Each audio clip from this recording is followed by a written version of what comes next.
ಓಂ ಶ್ರೀ ಗುರುಭ್ಯೋ ನಮಃ. ಸಮಸ್ತ ಜನ ಕಲ್ಯಾಣೇ ನಿರತಂ ಕರುಣಾಮಯಂ ನಮಾಮಿ ಚಿನ್ಮಯಂ ದೇವಂ ಸದ್ಗುರುಂ ಬ್ರಹ್ಮವೇದ್ವರಂ ಮೂಕಂ ಕರೋತಿ ವಾಚಾಲಂ ಪಂಗುಂ ಲಂಘಯತೆ ಗಿರಿಂ ಯತ್ಕೃಪಾತಮಹಂ ವಂದೇ ಪರಮಾನಂದಮಾಧವಂ.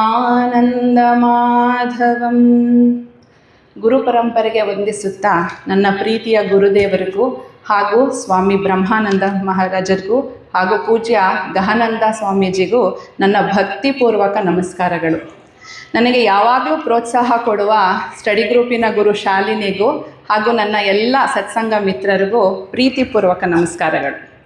ನಾನೀಗ ಹೇಳಕ್ಕೆ ಹೊರಟಿರೋ ವಿಷಯ ಈಶ್ವರಾರ್ಪಣ ಬುದ್ಧಿ. ಅದನ್ನು ನಮಗೆ ಸ್ವಾಮೀಜಿ ದಿನ ಹೇಳ್ಕೊಡ್ತಾ ಇದ್ದಾರೆ. ಮತ್ತೊಮ್ಮೆ ಅವರಿಗೆ ವಂದನೆಗಳನ್ನು ತಿಳಿಸ್ತೀನಿ. ಮೋಹದಿಂದ ಹತಾಶನಾದ ಅರ್ಜುನನು ಶ್ರೀಕೃಷ್ಣ ಪರಮಾತ್ಮನಿಗೆ ಶರಣು ಹೊಂದು ನಾ ಶಿಷ್ಯನಾಗ್ತೀನಿ, ದಾರಿ ತೋರಿಸು ಅಂತ ಕೇಳ್ಕೊಳ್ತಾನೆ. ಆಗ ಭಗವಂತ ಭಗವದ್ಗೀತೆಯ ಉಪದೇಶವನ್ನು ಶುರು ಮಾಡ್ತಾನೆ. ಮೊದಲು ಅವನು ಹೇಳಿದ್ದು ಹೈಯೆಸ್ಟ್ ಜ್ಞಾನ, ಸಾಂಖ್ಯ ಯೋಗ ಹೇಳಿಬಿಟ್ಟ. ಆದರೆ ಅವನಿಗದು ಅರ್ಜುನಂಗೆ ಅರ್ಥ ಆಗಲಿಲ್ಲ. ಹಾಗಾಗಿ ಯಾಕೆಂದರೆ ಅವನಿಗೆ ಚಿತ್ತಶುದ್ಧಿ ಆಗಿರಲಿಲ್ಲ ಜ್ಞಾನಕ್ಕೆ ಬೇಕಾಗೋ ಅಷ್ಟು, ಮತ್ತು ಕರ್ಮ ಮತ್ತು ಜ್ಞಾನದ ಬಗ್ಗೆ ಕ್ಲಾರಿಟಿನೂ ಇರಲಿಲ್ಲ. ಹಾಗಾಗಿ ಪರಮಾತ್ಮ ಅವನಿಗೆ ಕರ್ಮ ಯೋಗವನ್ನು ಮಾಡಿಕೊಡೋದು ಹೇಳ್ಕೊಟ್ಟ. ಯೋಗ ಕರ್ಮಸು ಕೌಶಲಂ ಅನ್ನೋದನ್ನು ಉಪದೇಶ ಮಾಡಿದ್ದ.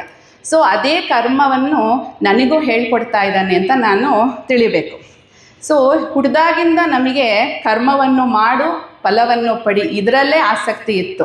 ಉದಾಹರಣೆಗೆ ಪೂಜೆ ಎಂಬ ಕರ್ಮ ಮಾಡು, ಏಷಣಾತ್ರಯಗಳಲ್ಲಿ ಏಳೆಗೆಯ ಫಲವನ್ನು ಕೇಳು ಅನ್ನೋದು ಸುತ್ತಮುತ್ತಲು ಹೇಳಿದ್ರು, ನಾವು ಅದೇ ಮಾಡ್ಕೊಂಬಂದ್ವಿ.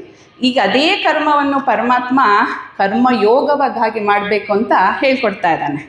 ಈಗ ನಮ್ಮಲ್ಲಿ ಫಸ್ಟು ನಾ ಚೆನ್ನಾಗಿ ಕೆಲಸ ಮಾಡ್ತೀನಿ, ನಾ ಚೆನ್ನಾಗಿ ಅಡುಗೆ ಮಾಡ್ತೀನಿ ಅನ್ನೋ ಈ ನಾನು ಎಂಬ ಅಹಂಕಾರ ಅಥವಾ ಇಂಡಿವಿಜುವಾಲಿಟಿ ಅಥವಾ ಆ್ಯಟಿಟ್ಯೂಡ್ ಅಂತ ನಾವು ತಿಳ್ಕೊಬೋದು. ಈ ಆ್ಯಟಿಟ್ಯೂಡಿಗೆ ನಾವು GR ಸೇರಿಸ್ಬಿಟ್ರೆ ಗಾಡ್ ಗ್ರ್ಯಾಟಿಟ್ಯೂಡ್ ಆಗ್ಬಿಡುತ್ತೆ.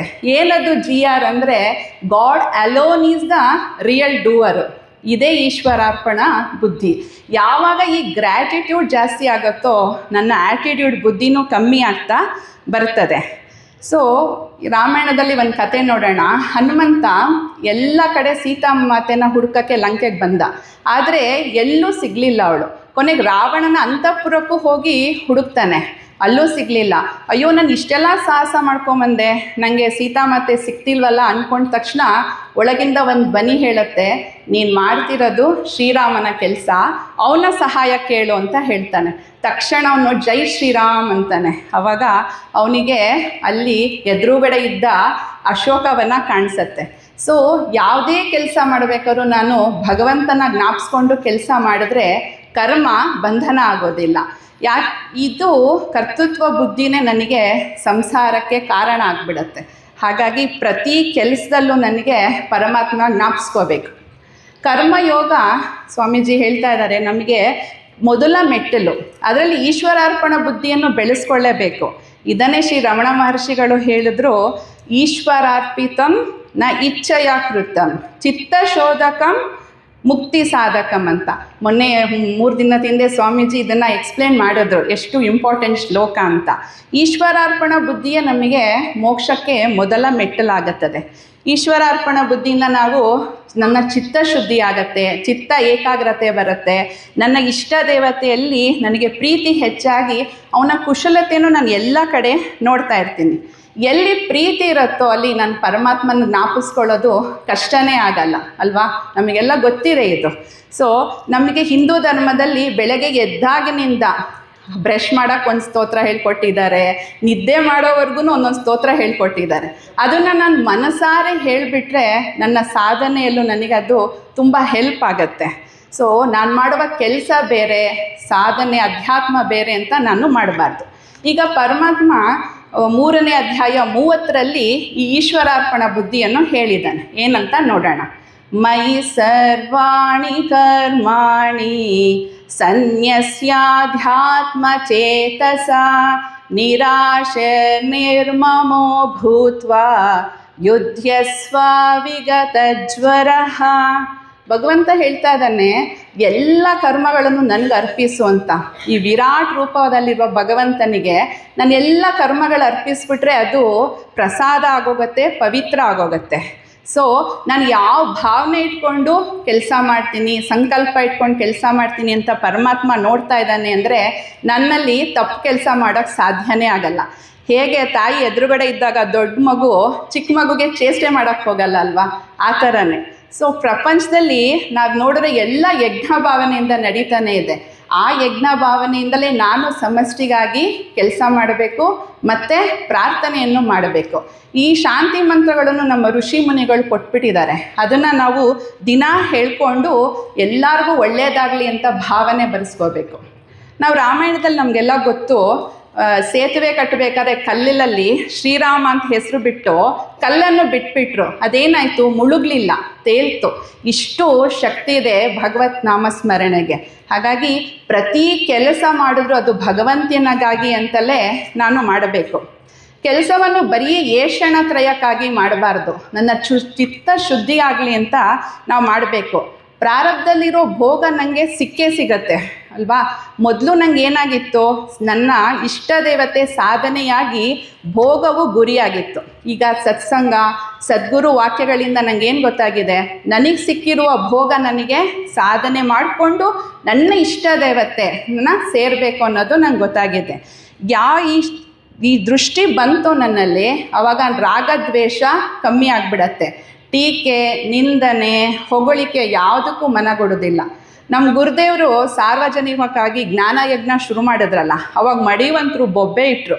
ಆದರೆ ಗುರುದೇವು ಅದಕ್ಕೆ ಕುಂದದೆ, ಧೈರ್ಯಗೆಡದೆ, ನಾನು ಮಾಡ್ತಾ ಇರೋ ಕೆಲಸ ನಾರಾಯಣನ ಕೆಲಸ, ಅದನ್ನು ವಾಣಿ ಅವನಿಗೆಲ್ಲ ಜನಸಾಮಾನ್ಯಕ್ಕೆ ತಲುಪಿಸ್ತೀನಿ ಅಂತ ಹೇಳಿದ್ರು. ಅವರು ಧೈರ್ಯ ಮಾಡಿ ಆ ಕೆಲಸ ಮಾಡಿದ್ದಕ್ಕೆ ಇವತ್ತು ನಮಗೆ ಚಿನ್ಮಯ ಮಿಷನ್ ಸಿಕ್ಕಿದೆ. ಆಚಾರ್ಯರುಗಳಿಂದ ಜ್ಞಾನಧಾರೆ ಹರಿದು ಬರ್ತಾ ಇದೆ.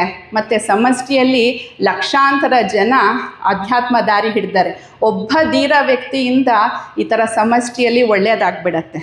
ಸೊ ಏನೇ ಕೆಲಸ ಮಾಡಬೇಕಾದ್ರೂ ಪರಮಾತ್ಮ ಹೇಳ್ತಾನೆ, ಆಸೆ ಮಮತೆ ಅಂದರೆ ನಾನು ನನ್ನದು ಅನ್ನೋದು ಮಾಡಬೇಡ ಅಂತ. ಯಾಕೆಂದರೆ ಏನು ಕೆಲಸ ಮಾಡಬೇಕಾದ್ರೂ ಈ ಶರೀರದಿಂದಲೇ ಆಗಬೇಕು. ಈ ಶರೀರ ಕೊಟ್ಟಿರೋದು ಪರಮಾತ್ಮ. ಬುದ್ಧಿ, ಇಂದ್ರಿಯ, ಮನಸ್ಸು, ಪಂಚಭೂತಗಳು, ತ್ರಿಗುಣಗಳು ಎಲ್ಲ ಪರಮಾತ್ಮನದೇ.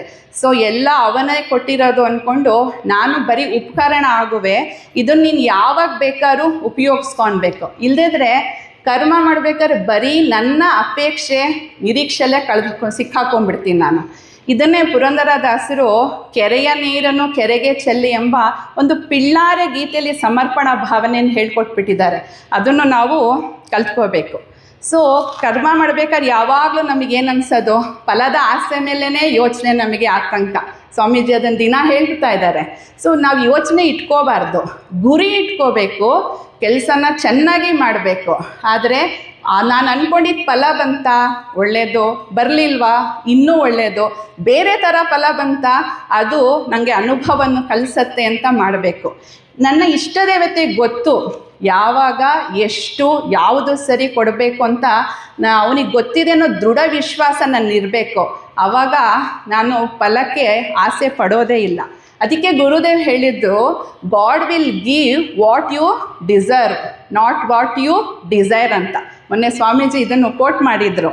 ಸೊ ಗುರುದೇವ್ ಎಲ್ಲ ಕೆಲಸ ನಾರಾಯಣನ ಕೆಲಸ, ನಾನು ಅವ್ನಿಗೆ ಉಪಕರಣ ಆಗ್ತೀನಿ ಅಂದ್ಬಿಟ್ಟು ಗುರಿ ಇಟ್ಕೊಂಡ್ರು, ಚೆನ್ನಾಗಿ ಕೆಲಸ ಮಾಡಿದ್ರು. ಸಮಷ್ಟಿಗಾಗಿ ಕೆಲಸ ಮಾಡಿದ್ರೆ ಪರಮಾತ್ಮ ಒಳ್ಳೆ ಫಲ ಕೊಟ್ಟೇ ಕೊಡ್ತಾನೆ. ಸೊ ಈ ಭಾವನೆಯಿಂದ ನಾನು ಯಾವ ಆಶ್ರಮದಲ್ಲಿರ್ತೀನಿ ಅಲ್ಲಿ ಕರ್ತವ್ಯವನ್ನು ಗೊಣಗಾಡದೆ ಖುಷಿಯಿಂದ ಮಾಡಬೇಕು. ಆವಾಗ ಭಗವತ್ ಅರ್ಪಿತವಾಗಲಿ ಅಂತ ತೈಲವನ್ನು ಹಚ್ಕೊಂಡ್ಬಿಟ್ರೆ ಕರ್ತೃತ್ವ ಬುಗ್ಗಿ ಕಮ್ಮಿ ಆಗಿಬಿಡತ್ತೆ. ಹೊಸ ವಾಸನೆಗಳು ಸಂಚಿತ ಬ್ಯಾಗೇಜಲ್ಲಿ ಹೋಗಿ ಕೂತ್ಕೊಳ್ಳಲ್ಲ. ಮತ್ತು ಈಗ ಇದೆಯಲ್ಲ ವಾಸನೆಗಳು, ಅದನ್ನು ಹೇಗೆ ಹ್ಯಾಂಡಲ್ ಮಾಡಬೇಕು, ನಿಭಾಯಿಸಬೇಕು ಅಂತಲೇ ಪರಮಾತ್ಮನೇ ಬುದ್ಧಿ ಕೊಡ್ತಾನೆ. ಆದರೆ ಈ ಬುದ್ಧಿ ಬರೋದು ತುಂಬ ಸುಲಭ ಅಲ್ಲ. ಅದಕ್ಕೆ ಪರಮಾತ್ಮನೇ ಹೇಳಿದ್ದಾರೆ, ಅಭ್ಯಾಸದಿಂದ ಸತತ ಪ್ರಯತ್ನದಿಂದ ಬರತ್ತೆ ಅಂತ ಹೇಳಿಬಿಟ್ಟು. ಮನಸ್ಸನ್ನು ನಾನು ದಿನ ನೋಡ್ಕೊಳ್ಬೇಕು. ಬೇರೆ ಏನು ನೋಡ್ದಿದ್ರೂ ಪರವಾಗಿಲ್ಲ, ಕ್ಲೀನ್ ಮಾಡೋದು ಮನಸ್ಸನ್ನೇ. ಏನು ತಪ್ಪು ಮಾಡಿದ್ದೀನಿ ಅದನ್ನು ತಿದ್ಕೊಂಡು ಸಾಧನೆಯಲ್ಲಿ ಮುಂದೆ ಹೋಗ್ಬೇಕು. ಈಗ ಭಗವಂತ ಹೇಳ್ತಾನೆ, ಈಶ್ವರಾರ್ಪಣೆ ಬುದ್ಧಿಯಲ್ಲಿ ಶ್ರದ್ಧೆ ಅನ್ನೋದು ತುಂಬ ಇಂಪಾರ್ಟೆಂಟ್ ಅಂತ. ಯಾರು ಶ್ರದ್ಧೆಯಿಂದ ಕರ್ಮಯೋಗ ಮಾಡ್ತಾರೆ, ಅರ್ಪಿತ ಭಾವದಿಂದ ಮಾಡ್ತಾರೆ, ಅವರು ಬಂಧನದಿಂದ ಪಾರಾಗೋರು ಅಂತ ಹೇಳ್ತಾನೆ. ಈಗ ಒಂದು ಕಾಯಿಲೆ ಬಂತು, ಡಾಕ್ಟ್ರ್ ಹತ್ರ ಹೋಗ್ತೀವಿ, ಅವರೊಂದು ಸಣ್ಣ ಔಷಧಿ ಗುಳಿಗೆ ಕೊಟ್ಟು ಇದನ್ನು ತೊಗೊಳ್ಳಿ ನಿಮ್ಮ ಕಾಯಿಲೆ ವಾಸಿ ಆಗತ್ತೆ ಅಂದಾಗ ನಾವು ನಂಬಿ ಮೆಡಿಸನ್ ತೊಗೊಳ್ತೀವಿ. ಆಮೇಲೆ ಫ್ಲೈಟಲ್ಲಿ ಪ್ರಯಾಣ ಮಾಡಬೇಕಾದ್ರೆ ಪೈಲಟ್ ಮೇಲೆ ನಂಬಿರ್ತೀವಿ, ಮತ್ತು ಬಸ್ಸಲ್ಲಿ ಪ್ರಯಾಣ ಮಾಡಬೇಕಾದ್ರೆ ಬಸ್ ಡ್ರೈವರ್ ಮೇಲೆ ನಂಬಿ ಪ್ರಯಾಣ ಮಾಡ್ತೀವಿ.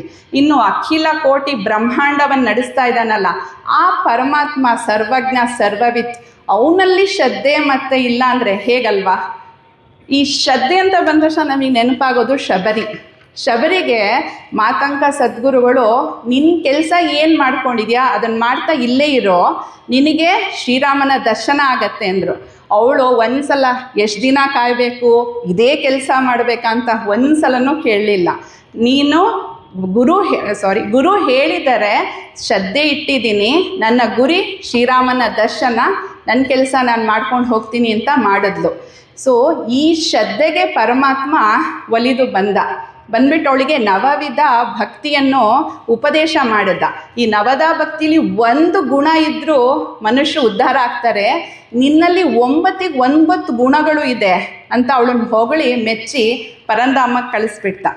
ಈಶ್ವರಾರ್ಪಣ ಮತ್ತು ಈ ಶ್ರದ್ಧೆಯನ್ನು ಕಲಿಯೋದು ಕಷ್ಟನ ಅಂದರೆ ಪರಮಾತ್ಮ ಹೇಳ್ತಾನೆ, ಯತ್ಕರೋಷಿ ಯದಶ್ನಾಸಿ ಯಜ್ಜುಹೋಷಿ ದದಾಸಿ ಯತ್ತಪಸ್ಯಸಿ ಕೌಂತೇಯ ತತ್ಕುರುಷ್ವ ಮದರ್ಪಣಂ.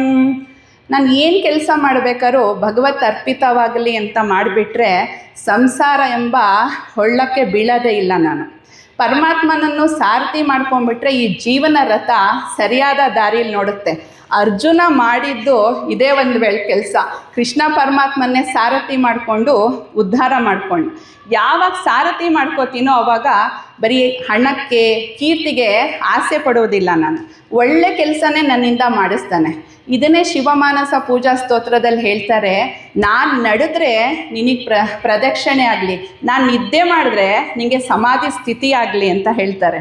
ಸೊ ಯಾವಾಗ ಭಗವಂತನಿಗೆ ಕೆಲಸ ಮಾಡ್ತೀನೋ ಅಲ್ಲಿ ಚಿಕ್ಕ ಕೆಲಸ, ಕಳಪೆ ಕೆಲಸ ಅಂತ ಇರೋದೇ ಇಲ್ಲ. ಇದನ್ನು ಶ್ರೀ ಶಾರದಾ ಮಾತೆಯವ್ರು ಮಾಡಿ ತೋರಿಸಿದ್ದಾರೆ. ಅವರು ಕಸನೂ ಗುಡಿಸ್ತಿದ್ರು, ಆಮೇಲೆ ಶಿಷ್ಯ ವೃಂದರಿಗೆ ಅಡುಗೆ ಮಾಡಿ ಯಾರಿಗೆ ಯಾವ ಥರ ಅಡುಗೆ ಬೇಕೋ ಅದನ್ನು ಬಡಿಸ್ತಿದ್ರು. ಭಕ್ತ ವೃಂದರಿಗೆ ಜಪದ ದೀಕ್ಷೆಯನ್ನು ಕೊಡ್ತಿದ್ರು. ಹೀಗೆ ಬೆಳಗು ರಾತ್ರಿ ಕರ್ಮಯೋಗವನ್ನು ಮಾಡಿ ತೋರಿಸ್ಬಿಟ್ಟಿದ್ದಾರೆ ನಮಗೆ. ನನ್ನ ಶಕ್ತಿ ಭಗವಂತನಿಗೆ ಕೊಟ್ಟು ಅಷ್ಟು ಕೆಲಸ ಮಾಡಿಸ್ತಾನೆ ಅಂದಾಗ ನನ್ನನ್ನು ನಾನು ಬೇರೆಯವ್ರ ಹತ್ರ ಹೋಲಿಸ್ಕೊಳ್ಳೋದಿಲ್ಲ. ಸೊ ಈಗ ನಾವು ವಿಷ್ಣು ಸಹಸ್ರನಾಮ ಹೇಳಿದ್ವಿ, ಏನೇ ಪೂಜೆ ಈ ಥರ ಸ್ತೋತ್ರ ಹೇಳಿದ್ರು ನಾವು ಕರಚರಣ ಕೃತಂವ ಹೇಳ್ತೀವಿ, ಇಲ್ಲೇ ಕಾಯನ ವಾಚ ಹೇಳ್ತೀವಿ, ಇಲ್ಲ ಶ್ರೀ ಕೃಷ್ಣಾರ್ಪಣ ಮಸ್ತು ಅಂತ ಹೇಳ್ತೀವಿ. ನಾನು ಏನೇನು ಮಾಡಿದ್ದೀನೋ ಅದೆಲ್ಲ ಭಗವಂತನಿಗೆ ಅರ್ಪಿತ ಅಂತ ಮಾಡಿಬಿಡ್ತೀವಿ. ಮುಂದೆ ಪರಮಾತ್ಮ ಹೇಳ್ತಾನೆ, ನೀನು ಏನು ಅಡುಗೆ ತಿಂಡಿ ಮಾಡ್ತೀಯಾ ಅದನ್ನು ನಂಗೆ ಕೊಡಮ್ಮ ಅಂತಾನೆ. ಆ ಪರಮಾತ್ಮಂಗೆ ಕೊಟ್ಬಿಟ್ರೆ ಅದೇನಾಗತ್ತೆ, ಪ್ರಸಾದ ಆಗತ್ತೆ, ಶುದ್ಧ ಆಗತ್ತೆ. ನೀರನ್ನು ತೊಗೊಂಡೋಗಿ ಇಟ್ಬಿಟ್ರೆ ತೀರ್ಥ ಆಗಿಬಿಡತ್ತೆ. ಇಷ್ಟು ಪವಿತ್ರವಾದ ಪ್ರಸಾದ ನಾನು ತೊಗೊಂಡಾಗ ನನ್ನಲ್ಲಿ ಸತ್ವಗುಣ ಹೆಚ್ಚಾಗತ್ತೆ. ಇದು ನನ್ನ ಸಾಧನೆಯಲ್ಲಿ ಬಹಳ ಮುಖ್ಯ ಆಗತ್ತೆ. ಇದನ್ನೇ ಚಾಂದೋಗ್ಯೋಪನಿಷತ್ತಲ್ಲಿ ಹೇಳಿದ್ರು, ನಾವು ತಿನ್ನುವ ಅನ್ನದ ಸೂಕ್ಷ್ಮ ಭಾಗ ಇರುತ್ತಲ್ಲ ಅದು ಮನಸ್ಸಾಗತ್ತೆ ಅಂತ. ಯಾವಾಗ ಮನಸ್ಸು ಶುದ್ಧವಾಯಿತೋ ಅಲ್ಲಿ ಸುವಿಚಾರಣಗಳು, ಒಳ್ಳೆಯ ಸಂಕಲ್ಪಗಳು ಬರ್ತಾ ಹೋಗುತ್ತೆ. ಅಡುಗೆ ಮಾಡಬೇಕಾದ್ರೆ ಒಲೆ ಪೂಜೆ ಮಾಡ್ತೀವಲ್ವ ಫಸ್ಟು, ಯಾಕೆ ಅಂದರೆ ಅಲ್ಲಿ ಅಗ್ನಿ ರೂಪದಲ್ಲಿ ಯಾರು ಪ್ರಕಟ ಆಗ್ತಾನೆ, ಪರಮಾತ್ಮ ಅಂತ ಗೊತ್ತು. ಅಡುಗೆ ಮನೆಯಲ್ಲಿ ನಾವು ವಿಧ ವಿಧವಾದ ಬಣ್ಣದ ತರಕಾರಿ, ಹಣ್ಣು, ಸೊಪ್ಪುಗಳೆಲ್ಲ ನೋಡ್ತೀವಿ. ಎಷ್ಟು ಖುಷಿಯಾಗತ್ತೆ ಅದನ್ನು ನೋಡಿದಾಗ. ದಾಳಿಂಬೆ ಹಣ್ಣು ಬಿಡಿಸಿದಾಗ ಆ ಕಾಳುಗಳನ್ನು ಎಷ್ಟು ಚೆನ್ನಾಗಿ ಜೋಡಿಸಿಟ್ಟಿದ್ದಾನೆ. ಕಿತ್ತಳೆ ಹಣ್ಣು ಬಿಡಿಸಿ ನೋಡ್ರಿ, ಅಲ್ಲಿ ಚಿಕ್ಕ ಚಿಕ್ಕ ಫಾಂಟಾ ಬಾಟ್ಲನ್ನು ಪಕ್ಕಳೆಗಳಾಗಿ ನಮಗೆ ಜೋಡಿಸಿಟ್ಟು ಕೊಟ್ಟಿದ್ದಾನೆ. ಆಮೇಲೆ ಏನಾದ್ರು ತಿನ್ನಬೇಕು ಅನ್ಸಕ್ಕ ಜೊಳ್ಳು ರಸ ಬರುತ್ತೆ, ಆ ಫೌಂಟೇನ್ ಎಲ್ಲಿ ಇಟ್ಟಿದ್ದಾನೆ ಯೋಚನೆ ಮಾಡಬೇಕು. ಈ ಥರ ಪರಮಾತ್ಮನ ನಾವು ಎಲ್ಲ ಸೃಷ್ಟಿಯನ್ನು ನೋಡಿದಾಗ ಅವನನ್ನು ಮರೆಯೋಕ್ಕೆ ಸಾಧ್ಯನೇ ಇಲ್ಲ. ಅದಕ್ಕೆ ಹೇಳಿದ್ರು, ದೃಷ್ಟಿಂ ಜ್ಞಾನಮಯಂ ಕೃತ್ವ ಪಶ್ಯೇತ್ ಬ್ರಹ್ಮಮಯಂ ಜಗತ್ತು. ಈ ದೃಷ್ಟಿ ಬಂದುಬಿಟ್ರೆ ರಸರೂಪಿಯಾಗದ ಪರಮಾತ್ಮನ ನಾವು ಎಲ್ಲ ಕಡೆನೂ ನೋಡ್ತಿದ್ದೀವಿ. ಆಮೇಲೆ ಊಟ ಮಾಡಬೇಕಾದ್ರೆ ಅಧ್ಯಾಯ 15 ಹೇಳ್ತೀವಿ, ಇಲ್ಲಾಂದರೆ ಅನ್ನಪೂರ್ಣೇಶ್ವರಿ ಸ್ತೋತ್ರನಾರು ಹೇಳ್ತೀವಿ. ಯಾಕೆಂದರೆ ಆ ಆಹಾರದಲ್ಲಿ ಇರುವ ಜೀವಶಕ್ತಿ ಆ ಪರಮಾತ್ಮ, ಮತ್ತು ಅರಗಿಸಕ್ಕೆ ಬೇಕಲ್ಲ ಜೀರ್ಣಶಕ್ತಿಯಾಗಿ ಆ ವೈಶ್ವಾನರ ಅಗ್ನಿ ಇದನ್ನಲ್ಲ, ಅವನು ಕೂಡ ಪರಮಾತ್ಮ ಅಂತ ಗೊತ್ತು. ಅದಕ್ಕೆ ಶಿವಮಾನಸ ಪೂಜಾ ಸ್ತೋತ್ರದಲ್ಲಿ ಹೇಳ್ತಾರೆ, ಪೂಜಾತಿ ವಿಷಯೋಪಭೋಗ ರಚನಾ ಅಂತ ಹೇಳಿಬಿಟ್ಟು, ಏನೇನು ವಿಷಯ ಭೋಗ ತಗೋತೀನೋ ಅದು ಪರಮಾತ್ಮನಿಗೆ ಅರ್ಪಿಸು ಅಂತ ಹೇಳ್ತಾರೆ. ಮೊದಲು ಇದರಲ್ಲಿ ನಾನು ನನ್ನ ವಾಕನ್ನು ನೋಡ್ಕೋಬೇಕು. ಯಾಕೆಂದರೆ ಮಾತು ಆಡಿದರೆ ಹೋಯಿತು, ಮುತ್ತು ಒಡೆದರೆ ಹೋಯಿತು ಅಂತ ಗಾದನೆ ಮಾಡಿಬಿಟ್ಟಿದ್ದಾರೆ. ನನ್ನ ವಾಕನ್ನು ಚೆನ್ನಾಗಿ ಇಟ್ಕೊಂಡು ಗಾಂಭೀರ್ಯದಿಂದ ಅರ್ಥಪೂರ್ಣವಾಗಿ ಇನ್ನೊಬ್ರಿಗೆ ಹೆಲ್ಪ್ ಆಗೋ ಅಷ್ಟೊತ್ತಿಗೆ ಮಾಡಬೇಕು. ಅದು ಏನಾಗತ್ತೆ, ಪರಮಾತ್ಮಂಗೆ ಹವಿಸ್ಸಾಗತ್ತೆ. ಮುಂದೆ ದಾನದ ಬಗ್ಗೆ ಹೇಳ್ತಾನೆ ಪರಮಾತ್ಮ. ನಾನು ಏನಾರ ದಾನ ಮಾಡಬೇಕಾದ್ರೆ ನನಗೊಂದು ಅವಕಾಶ ಕೊಟ್ಟಿದ್ದಾನೆ, ಆಮೇಲೆ ಭಗವಂತನ ರೂಪದಲ್ಲಿ ಈ ಮನುಷ್ಯ ಬಂದಿದ್ದಾನೆ, ಅವನಿಗೆ ಕೊಡಬೇಕು ಅನ್ನೋ ವಿನಯ ಭಾವನೆ ಇರಬೇಕು ನನ್ನಲ್ಲಿ. ಮತ್ತು ನಾ ಮಮ, ನಂದು ಅನ್ನೋದು ಯಾವುದೂ ಇಲ್ಲ, ಆದರೂ ನನಗೆ ಕೊಡೋಕ್ಕೆ ಒಂದು ಭಾಗ್ಯ ಕೊಟ್ಟಿದ್ದಾನೆ ಅಂತ ಕೊಡಬೇಕು. ಮತ್ತು ನಾನು ಕೊಡ್ತಿರೋದು ಇನ್ನೊಬ್ರು ಇಸ್ಕೋತಾರಲ್ಲ, ಆ ಇಸ್ಕೊಳ್ಳೋರಿಗೂ ನಾನು ಥ್ಯಾಂಕ್ಸ್ ಹೇಳ್ಕೊಂಡು ವಿನಯ ಭಾವನೆಯನ್ನು ತೋರಿಸ್ಬೇಕು. ಹೀಗೆ ನೆಕ್ಸ್ಟ್ ಹೇಳ್ತಾನೆ, ಮಾಡುವ ತಪಸ್ಸನ್ನು ನನಗೆ ಒಪ್ಸು ಅಂತ ಹೇಳಿಬಿಟ್ಟು. ಈಗ ನಮಗೆ ಗೊತ್ತಾಗಿದೆ ಸಂಪತ್ತು ಏನು ಸಾಧನೆಯಲ್ಲಿ ಅಂದರೆ, ನಮಗೆ ವಿವೇಕ, ವೈರಾಗ್ಯ, ಷಟ್ ಸಂಪತ್ತಿಗಳು ಮತ್ತು ಮುಮುಕ್ಷುತ್ವ, ಇದನ್ನು ಪಡೆಯೋದೇ ನಮಗೆ ಸಾಧನೆ ಮಾಡ್ತೀವಲ್ಲ ಅದು ತಪಸ್ಸಾಗತ್ತೆ.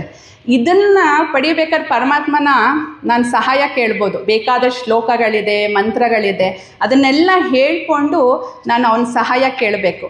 ಇದನ್ನು ಪಡೆಯೋಕ್ಕೆ ಶಕ್ತಿನೂ ಅವನೇ ಕೊಡ್ತಾನೆ, ಪ್ರೇರಣೆನೂ ಅವನು ಕೊಡ್ತಾನೆ, ಆದರೆ ಪ್ರಯತ್ನ ಮಾತ್ರ ನಾನೇ ಮಾಡಬೇಕು.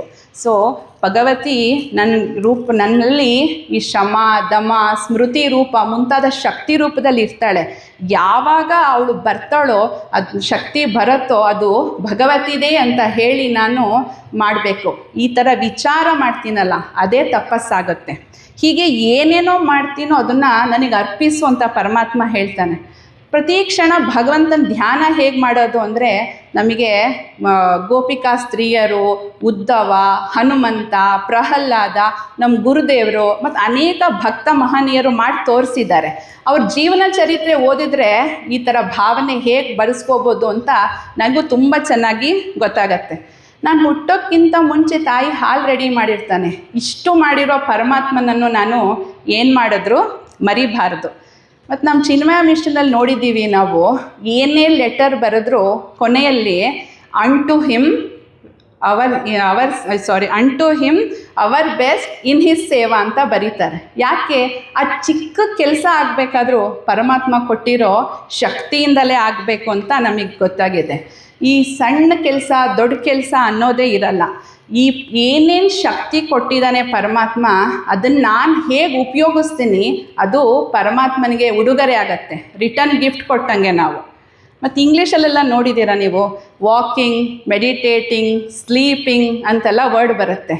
ಇದು ಕ್ರಿಯಾ ಶಬ್ದಗಳು, ಆ್ಯಕ್ಷನ್ ವರ್ಡ್ಸ್ಗಳು ಇಂಗ್ಲೀಷಲ್ಲಿ. ಈ ING ಅಂದರೆ ಏನು ಗೊತ್ತಾ? ಇನ್ ಗಾಡ್ ಅಂತ ಹೇಳಿಬಿಟ್ಟು. ಸೊ ಏನು ಕ್ರಿಯೆ ಆಗಬೇಕಾರೋ ಆಗೋದು ಪರಮಾತ್ಮನಲ್ಲಿಯೇ ಮತ್ತು ಪರಮಾತ್ಮನಿಂದಲೇ ಅನ್ನೋ ಭಾವನೆ ಬರಬೇಕು.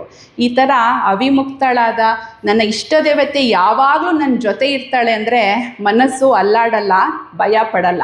ಆದರೆ ನಂಗೆ ಇನ್ನೂ ಆ ಭಾವನೆ ಬಂದಿಲ್ಲ, ಹಾಗಾಗಿ ಬೆಳಗಿನ ಬರೀ ಭಯವೇ ನನಗೆ. ಆದರೂ ಈಗ ಭಯ ಹೋಗಿ ಆ ತಾಯಿನ ನಂಬೋಗೆ ಶಕ್ತಿ ಕೊಡು ಅಂತ ಕೇಳ್ಕೊಳ್ಬೋದು. ಸೊ ಈ ಥರ ಬಾಲ್ವಿಹಾರಲ್ಲೂ ನಮಗೆ ಭಜನೆ ಹೇಳ್ಕೊಡ್ತೀವಿ ಮಕ್ಕಳಿಗೆ. ಕಾತೆ ಬಿ ರಾಮು ಕಹೋ, ಘಿರ್ತೆ ಬಿ ರಾಮು ಕಹೋ, ರೋತೆ ಬಿ ರಾಮು ಕಹೋ, ಹಸ್ತೆ ಬಿ ರಾಮು ಕಹೋ ಅಂತ. ಮಕ್ಕಳಿದ್ದಾಗಲೇ ಈ ಬಾಲ್ಯದಿಂದ ಈ ಥರ ಭಾವನೆ ಬಂದುಬಿಟ್ರೆ ಜೀವನದಲ್ಲಿ ಏನು ಸನ್ನಿವೇಶ ಇರುತ್ತೋ ಅದನ್ನು ಅವರು ಚೆನ್ನಾಗಿ ನಿಭಾಯಿಸ್ತಾರೆ. ಸೊ ಯಾವಾಗ ನಾನೀಗ ಈಶ್ವರಾರ್ಪಣ ಬುದ್ಧಿಯಿಂದ ಕೆಲಸ ಮಾಡೋದು ಕಲಿತೀನೋ ಫಲದಲ್ಲಿ ಆಸಕ್ತಿ ಕಮ್ಮಿ ಆಗತ್ತೆ, ಪ್ರಸಾದ ಬುದ್ಧಿ ಜಾಸ್ತಿ ಆಗತ್ತೆ. ಜೀವನದಲ್ಲಿ ಒತ್ತಡಗಳು ಇರಲ್ಲ, ಯಾಕೆಂದರೆ ಫಲಕ್ಕಾಗಿಯೇ ನನಗೆ ತುಂಬ ಒತ್ತಡ ಬರೋದು, ಆ ಒತ್ತಡನೂ ಇರಲ್ಲ. ಸೊ ಆವಾಗ ಪ್ರಾಪಂಚಿಕ ವಸ್ತು ವ್ಯಕ್ತಿಗಳಲ್ಲಿ ಅವಲಂಬನೆ ಕಮ್ಮಿ ಆಗತ್ತೆ, ನನ್ನ ಇಷ್ಟ ದೇವತೆಯಲ್ಲಿ ಆಲಂಬನೆ ಜಾಸ್ತಿ ಮಾಡ್ಕೊಂಡು ಹೋಗ್ತೀನಿ. ಆವಾಗ ಚಿತ್ತಶುದ್ಧಿನೂ ಆಗುತ್ತದೆ. ಯಾವಾಗಲೂ ಪರಮಾತ್ಮನನ್ನು ಜ್ಞಾಪಿಸ್ಕೊಳ್ಳೋದು ಹೇಗೆ ಅಂದರೆ, ದಿನ ಬೆಳಗ್ಗೆ ಸೂರ್ಯನ ನೋಡ್ತೀವಿ, ಅವನು ಭಗವಂತನ ರೂಪ. ಊಟ ತಿಂಡಿ ಮಾಡ್ಬೇಕಾದ್ರೆ ರೈತರನ್ನ ಜ್ಞಾಪಿಸ್ಕೋಬೇಕು, ಅವರು ಪರಮಾತ್ಮ ರೂಪ.